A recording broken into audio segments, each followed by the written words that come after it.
Have you noticed how silence can cut deeper than 1,000 threats? When someone challenges you, your instinct is to lash out, to argue, to prove your dominance. But the more noise you make, the more power you give away. The truth is, people fear what they cannot predict. A quiet glance, an unshaken calm, an absence of reaction. These things terrify more than fury ever could. Machiavelli understood this. Real authority doesn't shout, it doesn't beg, it makes its presence felt without a single word. He never raised his voice. He never drew his sword, and yet the room bent to him.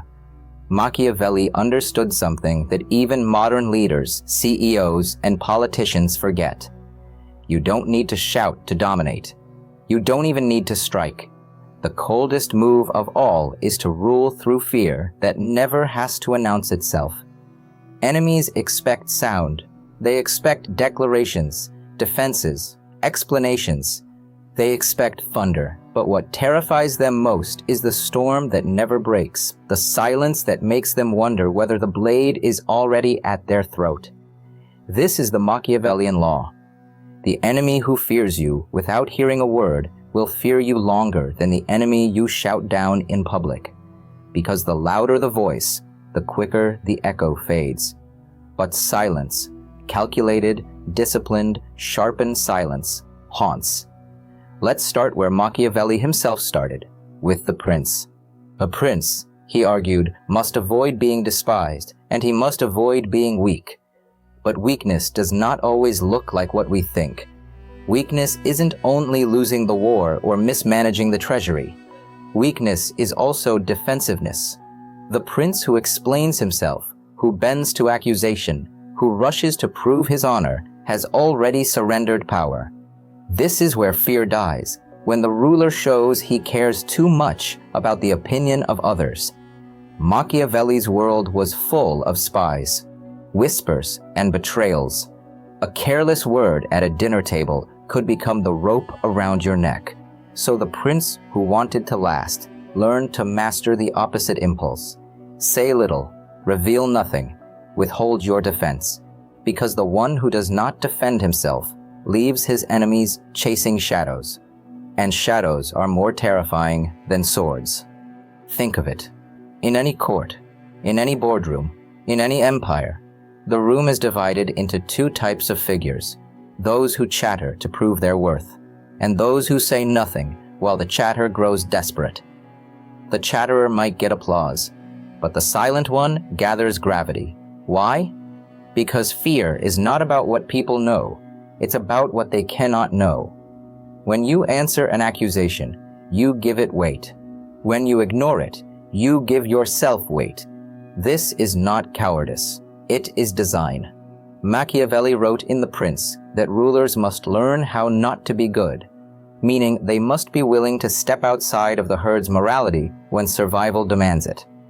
Defending yourself is often just another form of begging for goodness.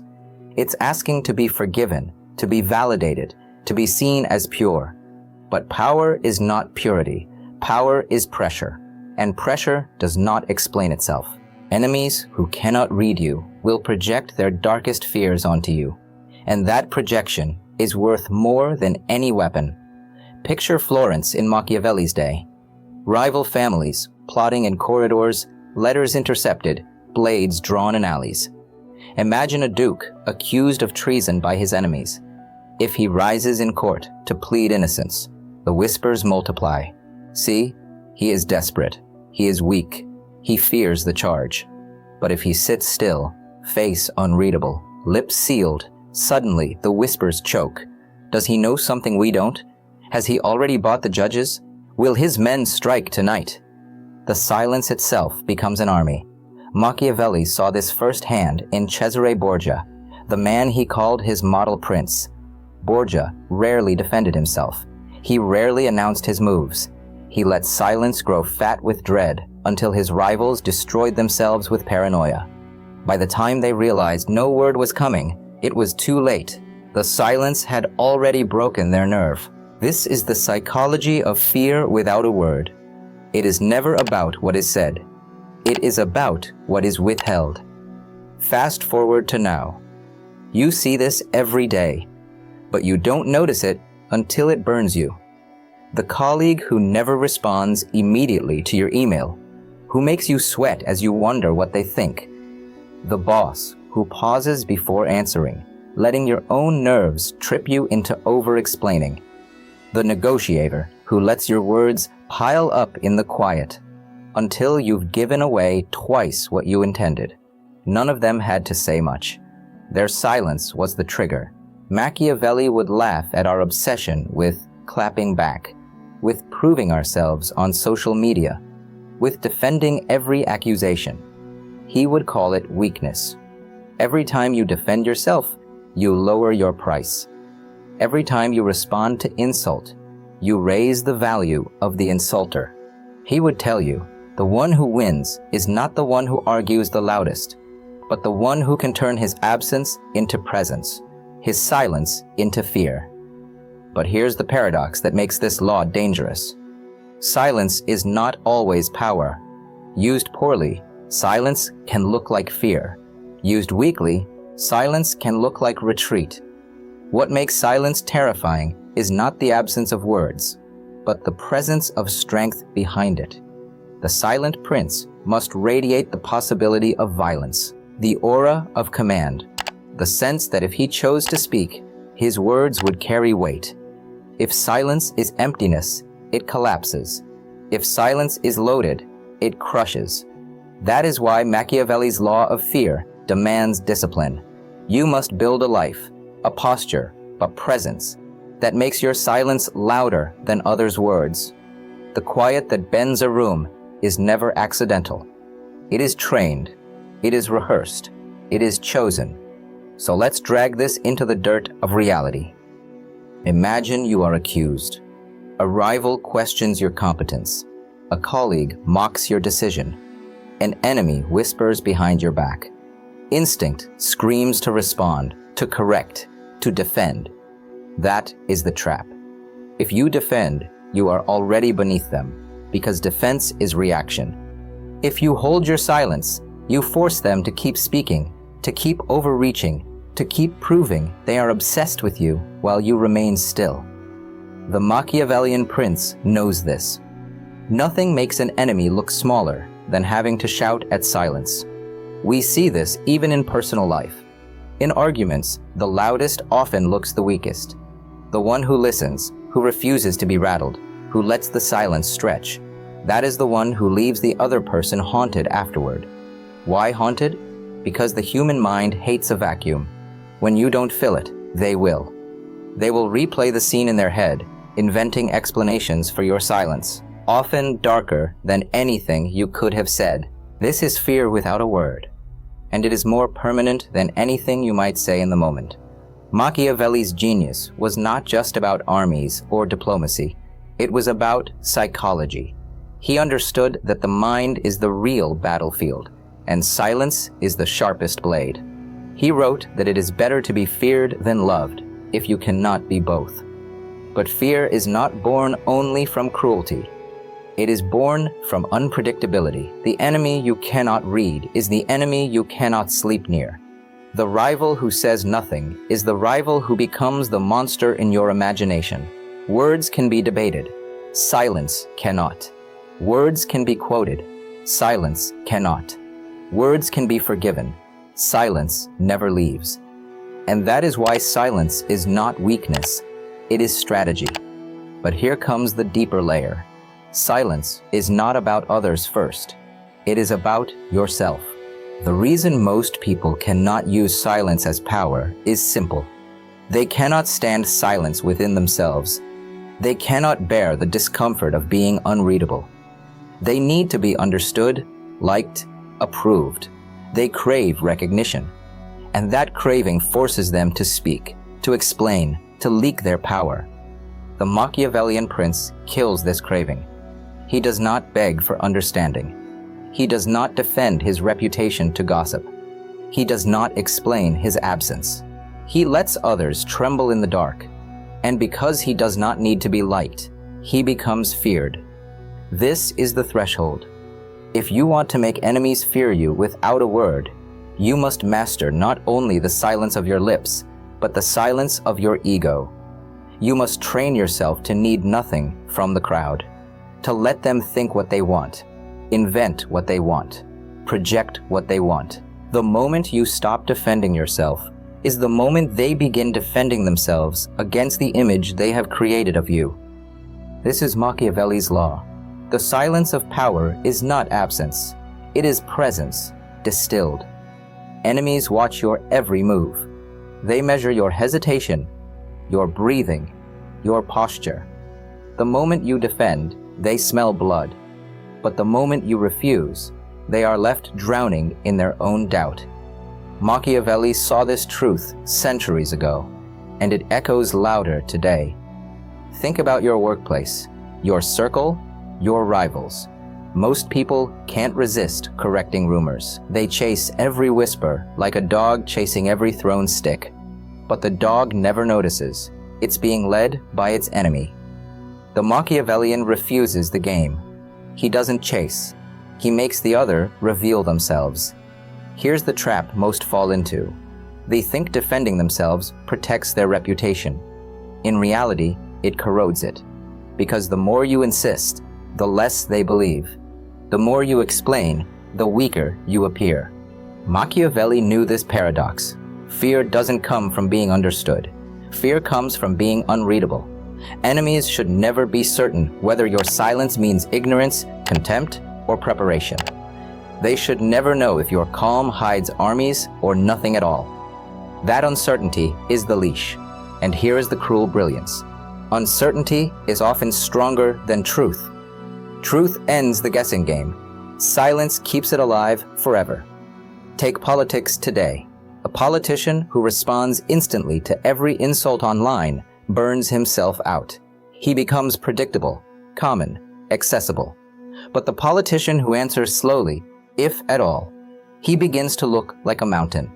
People project strategy onto him, even when he is doing nothing. His absence breeds theories. His restraint breeds fear. Machiavelli would smirk, because that is how you make enemies fear you without saying a single word. You let them write their own horror story with your silence as the blank page. But silence is not enough. If silence is to work, it must be backed by the possibility of force. A prince who has no strength cannot terrify through quiet. His silence will be read as paralysis, not power. That is why Machiavelli insists that the ruler must prepare, must build, must be dangerous even when hidden. The sword behind the curtain is what makes the curtain terrifying. Your silence must rest on a foundation of competence, discipline, and power. Otherwise, it will collapse. This leads us to the distinction Machiavelli loved to draw: love versus fear. He wrote, "It is better to be feared than loved if you cannot be both." But why? Because love is voluntary. Love can fade. Love depends on the mood of the people, on their gratitude, on their shifting desires. Fear, however, is involuntary. Fear bypasses choice. When you are feared, you occupy their imagination. They cannot help it. And imagination is far stronger than affection. But here's the nuance. Machiavelli warns against being hated. Hatred is active. Hatred moves people to revolt. Fear without hatred, however, paralyzes. It binds them in awe. And silence is the perfect tool for this balance. Speak too much, and you risk being hated for your arrogance. Speak too weakly, and you risk being despised for your cowardice. Speak rarely, with silence as your shield, and you become an enigma that frightens but does not provoke. Enemies fear the gap more than the sword. They fear not knowing when or if the sword will fall. This is why the Machiavellian prince does not need to shout. He does not need to threaten. He lets silence stretch across the room until everyone else feels smaller, until everyone else's words sound childish against his refusal to perform. Let's ground this in a story. Machiavelli describes Cesare Borgia's rise. Borgia would often summon rivals, let them speak, Let them exhaust themselves with words, and then he dismissed them with silence. No promises, no explanations, just dismissal.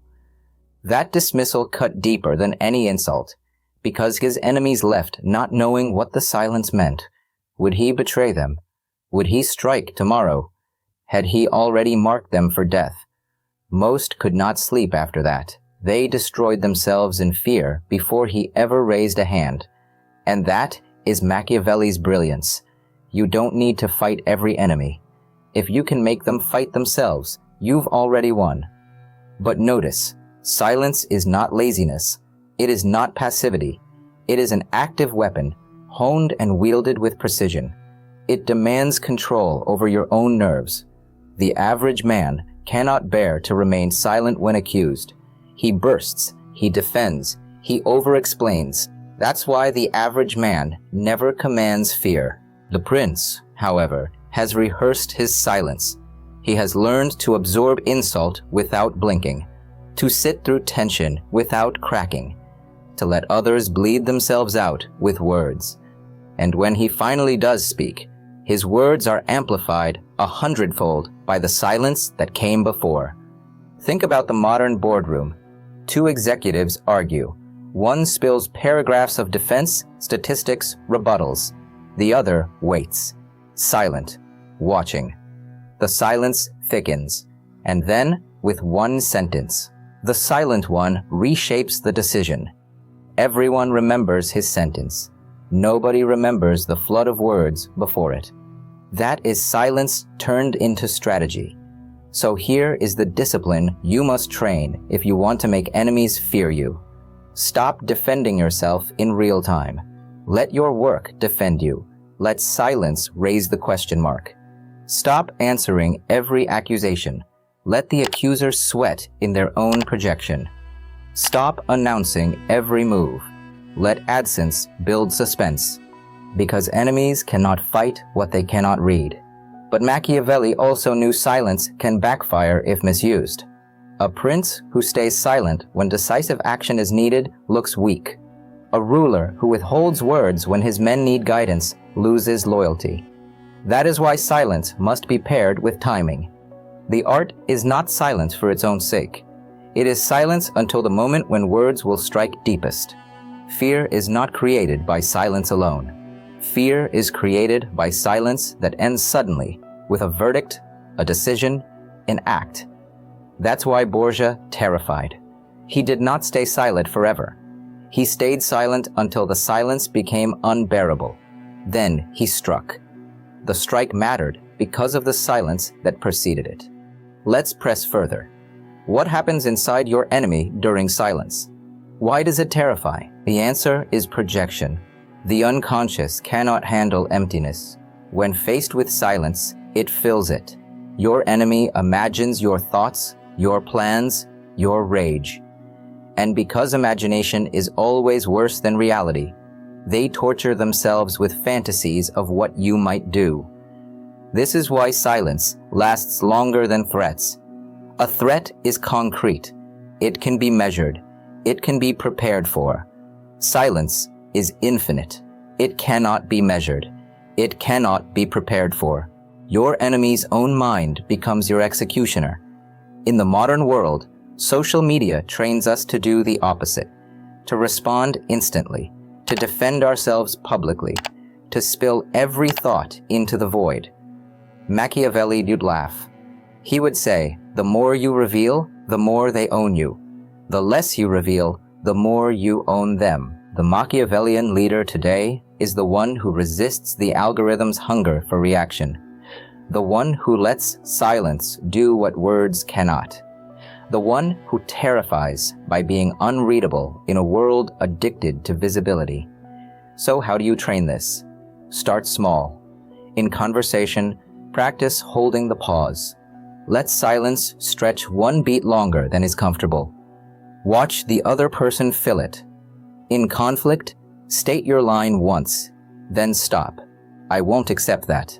Then silence. Let them scramble against the wall of your stillness.